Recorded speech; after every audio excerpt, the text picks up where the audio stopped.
তুমি উঠতে এখন আগুন নাগুন দিলে নাকি?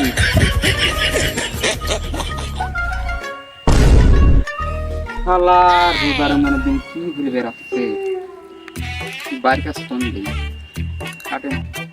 বাড়ির কাছে ফোন দিই গোপে গাবে বসে বিড়ি খাইতো।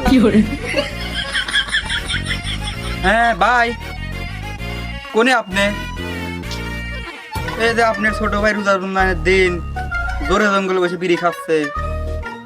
হ্যাঁ চলে আসেন, আপনি দেখা দিচ্ছি আমি তাড়াতাড়ি। আচ্ছা